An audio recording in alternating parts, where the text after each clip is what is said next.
It's about 9,000 years ago. You're standing in a mud brick town. There's no king here, no police, no taxes, no laws written on a wall. And yet, nobody's killing you. Think about that. You're surrounded by hundreds of strangers, people you're not related to, people you'll never fully trust. And somehow, the whole thing works. The grain gets stored, the water gets shared, disputes get settled without everyone grabbing a spear. How? Because somebody, somewhere, figured out an invisible technology. You can't hold it, you can't forge it, you can't dig it out of the ground, but it's the single most powerful thing our species ever built. It's the idea that a group of people will agree to follow rules they can't see, enforced by people they've never met, for a promise of safety they can only hope comes true. That's government. And nobody handed it to us. We invented it, over and over again, from scratch. Here's the thing nobody tells you. Government isn't natural. It's not like breathing. For most of human history, like 95% of it, there were no presidents, no parliaments, no bureaucrats. There were just people, small bands, a few dozen folks who all knew each other by name. So somewhere between small group of cousins sharing a campfire and empire ruling millions of strangers, something insane happened. Humans pulled off the greatest magic trick in history. They got total strangers to obey invisible rules. And today, we're going to find out exactly how. But real quick, before we jump 12,000 years into the past, if you're the kind of person who loves this stuff, the how did we even get here questions, do me one tiny favor. Hit that like button and subscribe. That's it. It tells YouTube to show this to more curious people like you. And honestly, it keeps this channel alive. I read every comment, so stick around till the end and tell me what blew your mind. Okay, let's go build a government from nothing. Let's start with what came before government, because you can't appreciate the invention until you see the world without it. For hundreds of thousands of years, humans lived in small hunter-gatherer bands, 20 people, maybe 50. And here's the wild part. These groups were shockingly equal. No kings, no bosses. Anthropologists who studied surviving forager societies found something they call reverse dominance. If some guy tried to boss everyone around, the group shut him down. They'd mock him, ignore him, refuse to share meat with him. And if he really pushed it, he got abandoned, or worse. These people had a built-in allergy to authority. Nobody was in charge. Nobody wanted anybody to be in charge. And it worked for a very simple reason. When everyone knows everyone, you don't need laws. You've got something stronger: reputation, gossip, shame. If you steal from your neighbor in a group of 30 people, everyone knows by sundown. You can't hide. You can't run. Your reputation is your entire survival, and one bad move can end you. So the first government wasn't a person. It wasn't a building.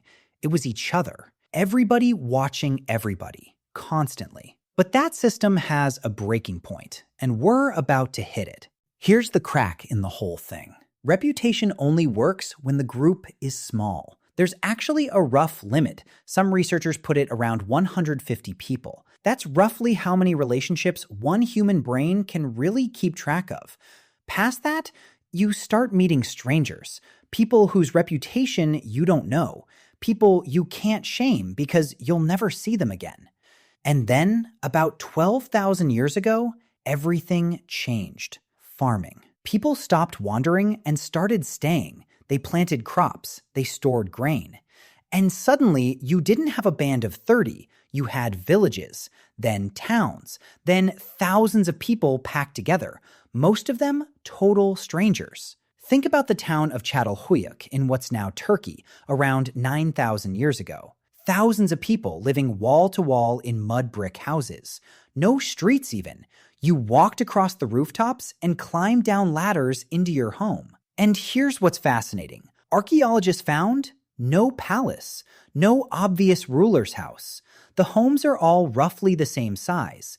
It looks like these people were still trying to run a giant town on the old equal system. But that couldn't last, because when you get thousands of strangers, All those old tools, gossip, shame, everybody knows everybody, they break. The stranger doesn't care that you're mad. He doesn't need your approval to survive. So now you've got a brand new problem. The oldest problem in political history. How do you make a stranger behave? And the first answer humans came up with is genius and a little sneaky. They said, the gods are watching. See, you can't be everywhere. You can't watch every stranger. But a god sees everything. A god never sleeps. A god knows what you did in the dark when nobody human was around. Religion became the first invisible police force, and it's brilliant because it works on people you can't shame. You might not fear your neighbor, but you'll think twice before angering the storm god who might flood your fields. Look at those early towns and cities, and you find the same thing everywhere. The biggest building isn't a home, it's a temple. At the center of the ancient Sumerian city of Uruk stood a massive platform temple to the gods. Everything revolved around it. And here's the sneaky part. Who spoke for the gods? Who ran the temple? Who collected the offerings and stored the grain and told everyone what the gods wanted? Priests. The very first people to hold real power over strangers weren't warriors. They were the folks who claimed a direct line to the divine. Control the story about the gods, and you control the people. That's the first draft of government, and it's written in prayers. But faith alone doesn't run a city. You need something colder, something you can count. You need to keep track. Picture the problem.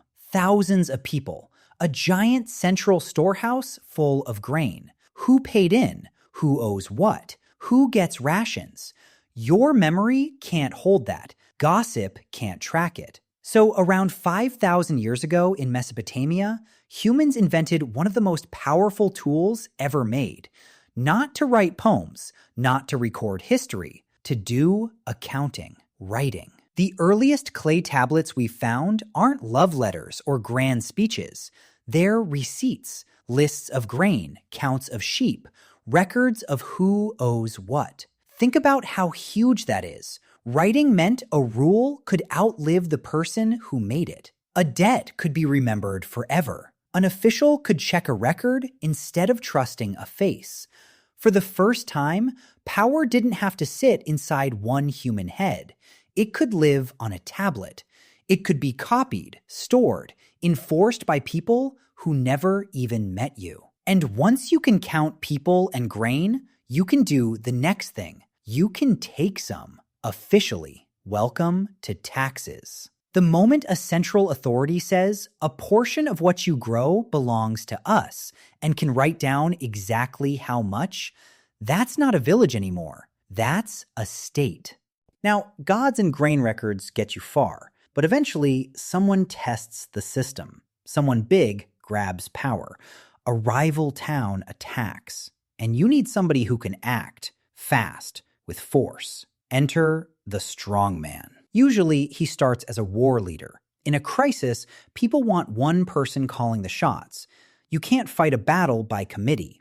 But here's the trap. War is almost never over. There's always another threat, another rival, another reason to keep the strong guy in charge. And slowly, temporary war leader becomes permanent boss, becomes chief, becomes king. Watch how the king pulls off his own magic trick. He doesn't just say, obey me because I'm tough.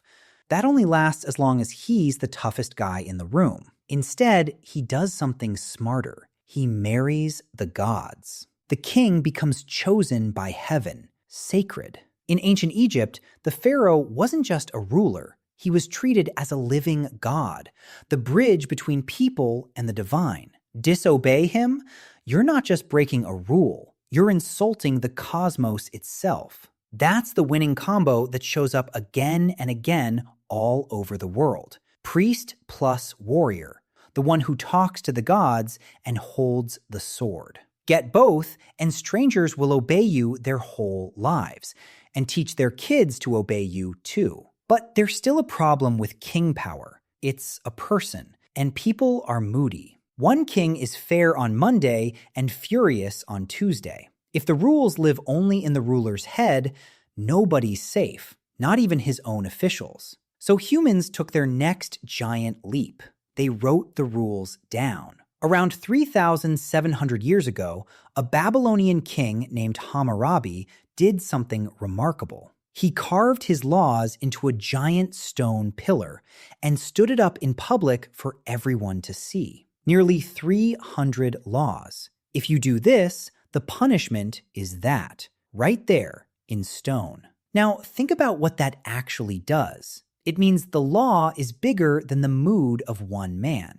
It applies whether the king's in a good mood or not. It even applies, at least on paper, to the powerful. Is it fair by our standards? Not even close. The punishments were brutal, and the rich and poor were treated very differently. But that's not the point. The point is the idea, the revolutionary, world-changing idea that rules should be public, predictable, written where everyone can see them. That's the seed of every constitution, every court, every legal system on Earth today. It all traces back to somebody deciding the rules shouldn't hide inside a single human skull. So let's zoom out, because by now, a real government has all four pieces.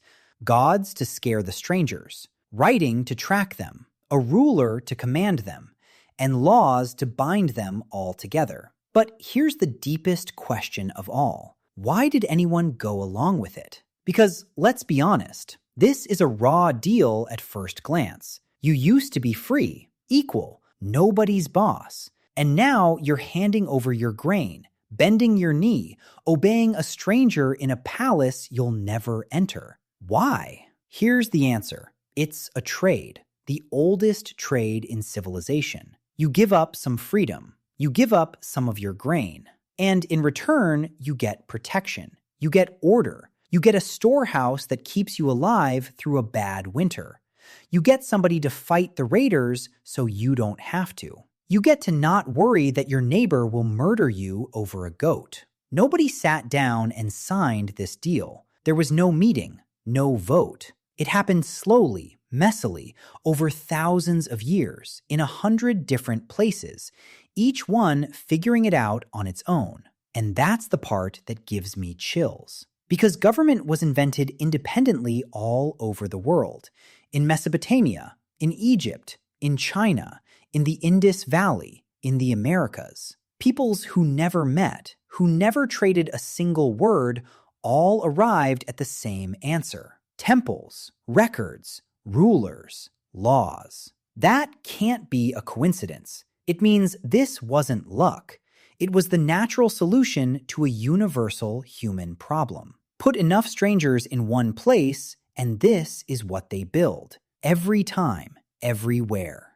Here's the wild part. It never stopped evolving. Because every version of government creates a new problem. Give a king too much power, and he becomes a tyrant. So people invent councils to check him. Give the priest too much power, and they get greedy. So rulers push back. Write the laws in stone, and someone realizes those laws are unfair. So they fight to change them. It's a tug of war that has literally never ended. Freedom versus order. The individual versus the group.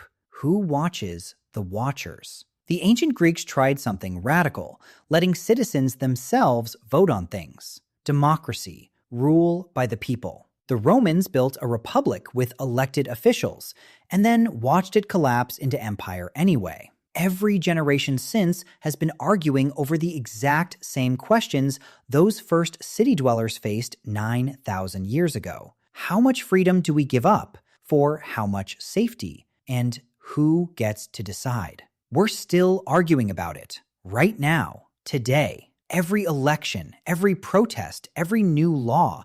It's the same ancient negotiation, just with better microphones. So here's the answer to the question you came for. Nobody invented government in one place, one day, one flash of genius. It got invented dozens of times, independently, on every inhabited continent, by people who'd never met, using whatever they had, in answer to the same simple problem. Too many strangers, not enough trust. Animal instinct says the strongest takes it all. But humans did something no other animal has ever done. We built an invisible thing, a shared agreement, and we all decided to believe in it together. And that belief is so powerful, it can move armies, feed cities, and outlast the people who created it by thousands of years. Right now, as you watch this, you're living inside that invention. You obey rules you've never read,